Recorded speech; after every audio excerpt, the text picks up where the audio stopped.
Hormuz নিয়ে ট্রাম্পকে সতর্কবার্তা দিল ইরান। নেতানিয়াহু নয়, ইসরায়েলের ভাগ্য নির্ধারণ করছেন ট্রাম্প।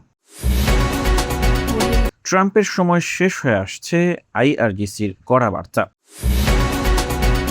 ৩০ দিনের মধ্যে যুক্তরাষ্ট্রের সঙ্গে যুদ্ধের অবসান চায় ইরান। ইরানকে রাশিয়া অস্ত্রের চেয়েও বেশি কিছু দিচ্ছে। এতক্ষণ শুনছিলেন সংবাদ শিরোনাম, এখন বিস্তারিত। বিশ্ব বাণিজ্যের অন্যতম গুরুত্বপূর্ণ জলপথ হরমুজ প্রণালী ঘিরে নতুন করে উত্তেজনা ছড়িয়েছে। আটকে পড়া শতাধিক বাণিজ্যিক জাহাজকে মুক্ত করতে প্রজেক্ট ফ্রিডম নামে বিশেষ সামরিক অভিযানের ঘোষণা দিয়েছেন ডোনাল্ড ট্রাম্প। তবে এই ঘোষণার পরপরই কড়া সতর্কবার্তা দিয়েছে ইরান। রোববার ৩রা মে নিজের সামাজিক যোগাযোগ মাধ্যমে দেওয়া এক বার্তায় ট্রাম্প জানান, হরমুজ প্রণালীতে আটকে পড়া জাহাজগুলোকে মার্কিন নৌবাহিনীর নিরাপত্তা দিয়ে বের করে আনা হবে। তার ভাষায়, বিশ্বের অনেক দেশ যারা চলমান সংঘাতে সরাসরি জড়িত নয়, তাদের জাহাজ উদ্ধারে যুক্তরাষ্ট্রের সহায়তা চেয়েছে। সেই অনুরোধের প্রেক্ষিতেই প্রজেক্ট ফ্রিডম চালু করা হচ্ছে। তিনি আরও বলেন, যুক্তরাষ্ট্রের স্থানীয় সময় সোমবার সকাল, বাংলাদেশ সময় রাত থেকেই এই অভিযান শুরু হবে, যেখানে নৌবাহিনী সরাসরি প্রহরা দিয়ে জাহাজগুলোকে নিরাপদে প্রণালী অতিক্রমে সহায়তা করবে। তবে এই ঘোষণাকে সরাসরি হস্তক্ষেপ হিসেবে দেখছে তেহরান। ইরানের জাতীয় নিরাপত্তা সংস্থার প্রধান এব্রাহিম আজিজি সামাজিক যোগাযোগ মাধ্যম এক্সে দেওয়া এক পোস্টে সতর্ক করে বলেন, হরমুজ প্রণালীর নতুন সামুদ্রিক ব্যবস্থাপনায় যুক্তরাষ্ট্রের যে কোনো হস্তক্ষেপকে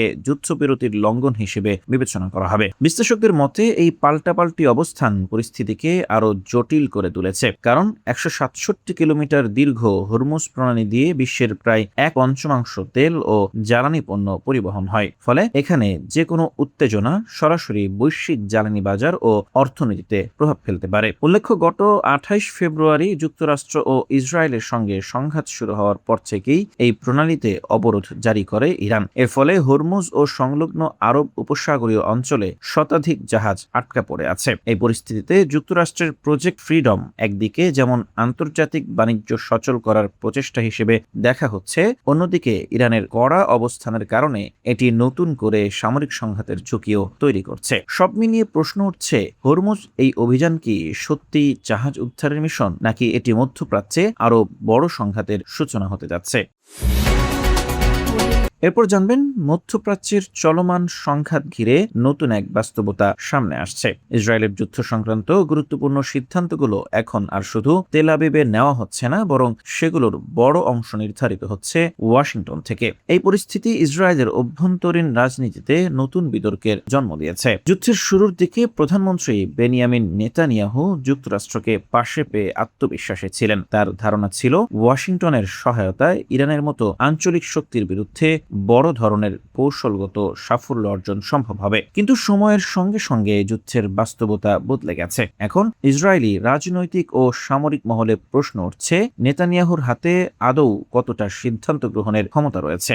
সাম্প্রতিক উদাহরণ হিসেবে লেবানন ইস্যুতে যুদ্ধবিরতির সিদ্ধান্ত সামনে এসেছে। বিশ্লেষকদের মতে এই সিদ্ধান্ত তেল আবিবের নয়, বরং ডোনাল্ড ট্রাম্প প্রশাসনের চাপ থেকে এসেছে, যা ইসরায়েলকে মেনে নিতে হয়েছে। ফলে স্পষ্ট হচ্ছে, কৌশলগত দিক নির্দেশনায় যুক্তরাষ্ট্রের প্রভাব এখন অত্যন্ত গভীর। ইসরায়েলের অভ্যন্তরে এ নিয়ে উদ্বেগ বাড়ছে। অনেকেই আশঙ্কা করছেন, এই সংঘাত ধীরে ধীরে একটি দীর্ঘমেয়াদী ও ব্যয়বহুল ক্ষয়িষ্ণু যুদ্ধে রূপ নিতে পারে, যেখানে স্পষ্ট কোনো বিজয় অর্জন কঠিন হয়ে পড়বে। এরই মধ্যে যুদ্ধের মানবিক ও অর্থনৈতিক মূল্য বাড়তে থাকায় নেতানিয়াহুর জনপ্রিয়তা উল্লেখযোগ্যভাবে কমে গেছে। বিভিন্ন জনমত জরিপে তার প্রতি জনগণের আস্থা তলানিতে নেমে এসেছে বলে ধারণা করা হচ্ছে। রাজনৈতিক বিশ্লেষকদের মতে বর্তমান বাস্তবতায় নেতানিয়াহুর সামনে বড় চ্যালেঞ্জ হলো নিজের নেতৃত্বের অবস্থান ধরে রাখা এবং একই সঙ্গে ওয়াশিংটনের উপর নির্ভরশীলতা সামাল দেওয়া। কারণ যুদ্ধের গতি প্রকৃতি এখন অনেকটাই নির্ধারিত হচ্ছে যুক্তরাষ্ট্রের কৌশলগত সিদ্ধান্তের উপর। সব মিলিয়ে পরিস্থিতি এমন এক পর্যায়ে পৌঁছেছে যেখানে প্রশ্ন উঠছে, এই যুদ্ধ কি ইসরায়েলের, নাকি এখন এটি পুরোপুরি মার্কিন একটি নিয়ন্ত্রিত সংঘাতে পরিণত হয়েছে?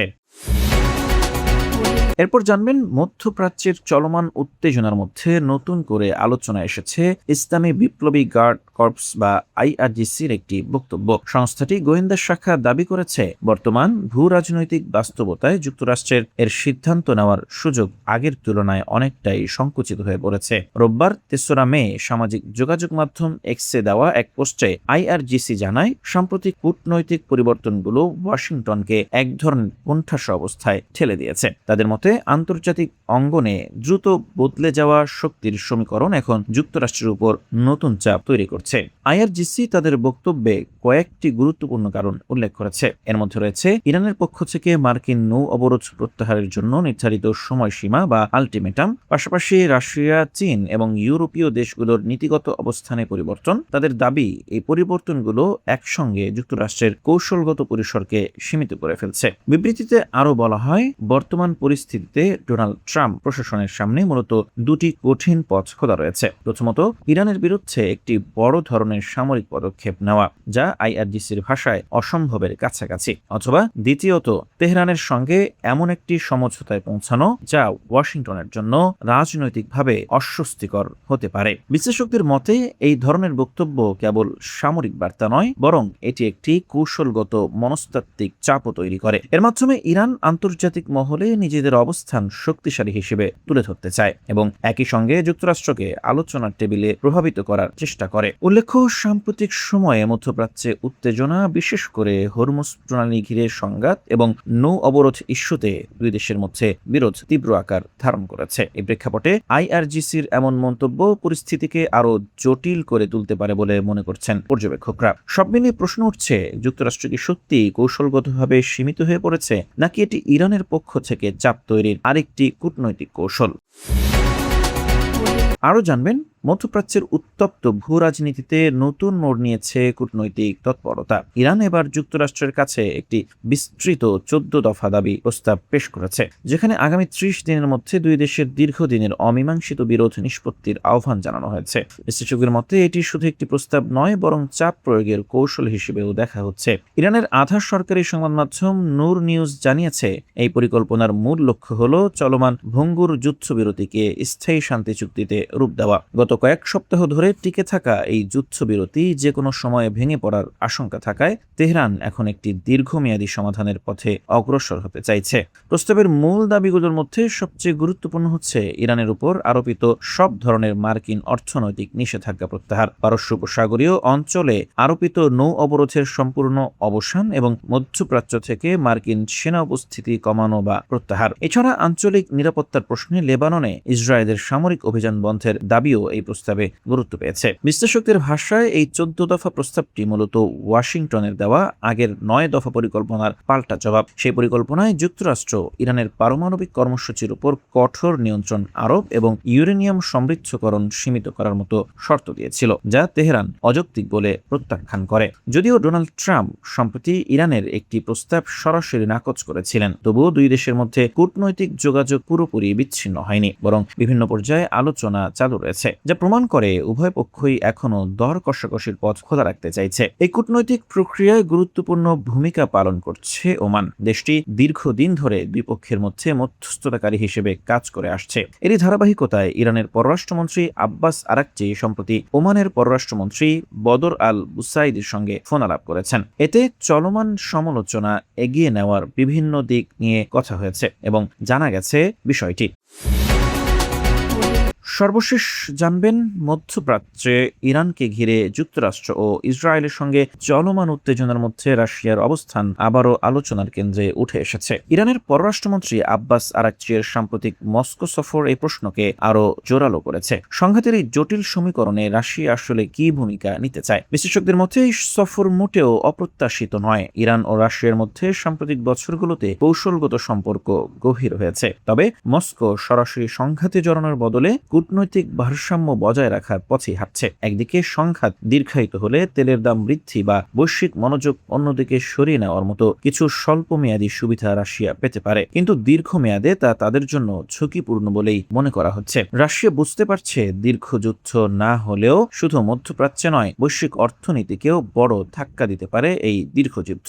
জ্বালানি বাজারে অস্থিরতা, আঞ্চলিক অর্থনৈতিক কেন্দ্রগুলোর সংকট এবং মানবিক বিপর্যয় সব মিলিয়ে পরিস্থিতি নিয়ন্ত্রণের নিয়ন্ত্রণের বাইরে চলে যেতে পারে। ফলে মস্কো এখন স্বল্পমেয়াদী লাভের চেয়ে বৃহত্তর কৌশলগত স্থিতিশীলতাকে গুরুত্ব দিচ্ছে। এই অবস্থান যুক্তরাষ্ট্র ও ইসরায়েল উভয়ের জন্য একটি নতুন বাস্তবতা তৈরি করেছে, কারণ পশ্চিমা জোটের মধ্যেও এই সংঘাতে সরাসরি জড়ানোর আগ্রহ খুব একটা দেখা যাচ্ছে না। বিশেষ করে ইউরোপীয় দেশগুলো সতর্ক অবস্থান নিয়েছে এবং সামরিক সম্পৃক্ততা এড়িয়ে চলছে। অন্যদিকে চীনও স্পষ্টভাবে উত্তেজনা প্রশমনের পক্ষে অবস্থান গ্রহণ করেছে। একইভাবে ভারত সহ অন্যান্য আঞ্চলিক শক্তিগুলো সংঘাতে জড়াতে অনাগ্রহ দেখাচ্ছে। ফলে আন্তর্জাতিক অঙ্গনে এককভাবে শক্ত অবস্থান নেওয়ার সুযোগ সীমিত হয়ে পড়ছে।